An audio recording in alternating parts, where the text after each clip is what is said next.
Je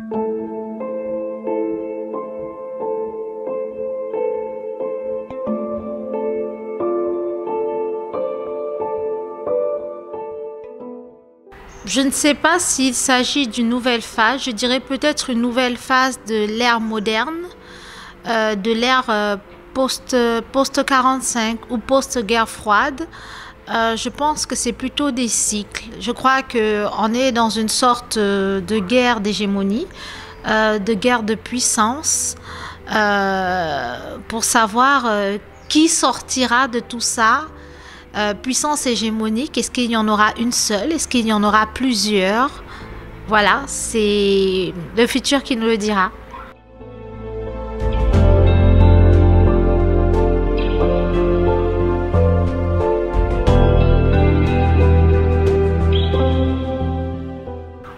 Je pense que, comme je l'ai déjà dit, il y a deux façons de voir. Soit c'est parce que les rapports de puissance sont en train de changer. Il y a d'autres États qui émergent. On voit la question des BRICS et qui revendiquent ce que les autres avaient, qui veulent leur place, qui veulent leur part du gâteau, qui veulent le développement pour leur population.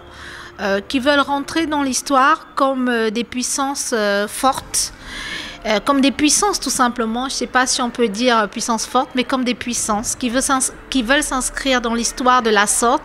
Et on a de l'autre côté des puissances traditionnelles qui ont connu et qui ont fait des guerres, qu'elles soient directes, indirectes, pour pouvoir en arriver là. Malheureusement, le monde pacifique qu'on nous a vendu post-45, avec l'idéal de règlement des conflits de manière pacifique, je pense qu'il est en train de montrer ses limites. Je crois que toutes les guerres auxquelles on assiste aujourd'hui, la recrudescence des guerres, quoi que ce soit relatif, de parler de recrudescence de guerre, il y avait des guerres, mais peut-être moins médiatisées, avec moins de puissance qui s'affrontent quasi directement aujourd'hui.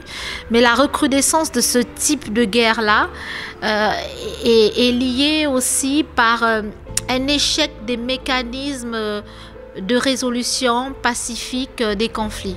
Voilà, je pense qu'on est en train de revenir à un hard power plutôt qu'un soft power.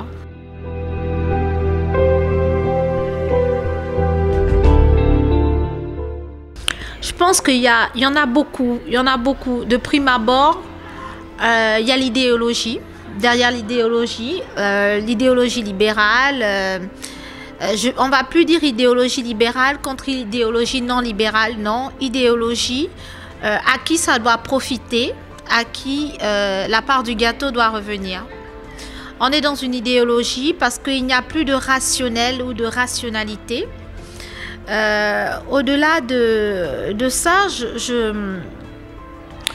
pense que les causes sont toujours dans l'idéologie, elles sont aussi religieuses, elles sont civilisationnelles parfois, mais je pense que c'est juste des masques qui se cachent derrière en réalité des causes plus profondes qui sont plutôt économiques et politiques.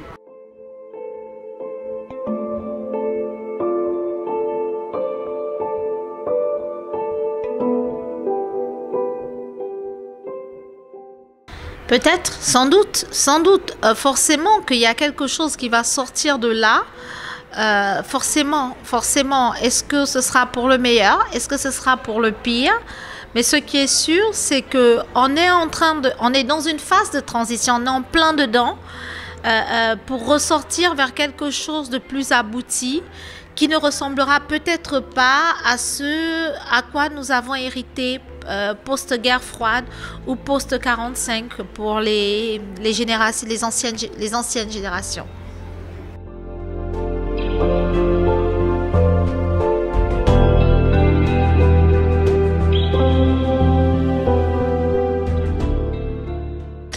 Je pense que les répercussions, vous avez dit sociales, économiques et culturelles, je pense qu'elles sont profondes. Elles sont profondes et vous êtes même bien gentil de vouloir les limiter aux termes économiques, sociaux. Je pense qu'elles sont profondes et qu'elles touchent notre humanité. Le monde post-1945 s'est bâti sur une idéologie libérale, là où il y avait les droits humains, là où il y avait des limites, là où il y a un droit de la guerre, là où il y a des règles qu'on se pose et des limites que l'on se pose. Et on est en train de voir que tout ça est en train de voler en éclats. On est en train d'assister à un retour en force de la réelle politique. Et les impacts sont forcément multiples. Ils sont multiples et j'ose espérer qu'ils vont s'arrêter aux crises humanitaires, qu'ils vont s'arrêter à l'inflation, qu'ils vont s'arrêter sur peut-être le repli sur soi, une sorte de retour en arrière au monde mondialisé des années 2000 et qu'on ne va pas retourner dans des heures beaucoup plus sombres de l'histoire.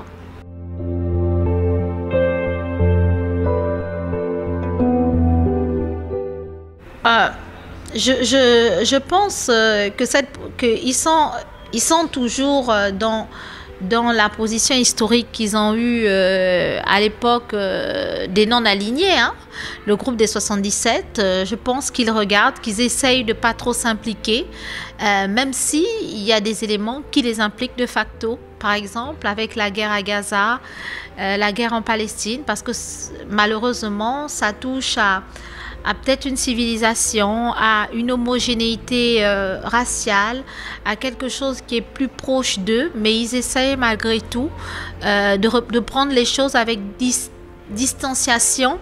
Et moi, je dirais même, est-ce qu'ils ont le choix de faire autrement? C'est pas sûr.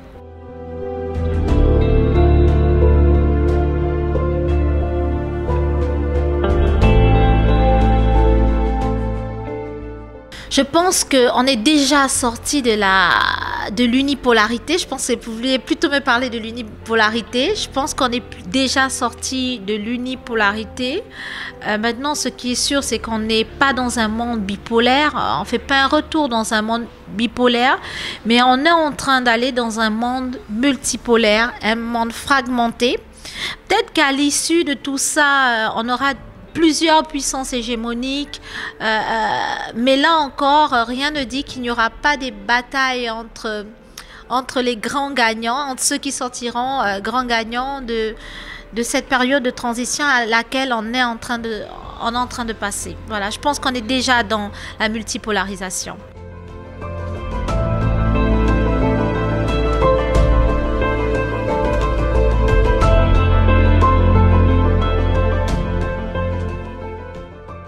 Oui, je pense que déjà le monde 3.0 dans lequel on est, les nouvelles technologies ont une place très importante.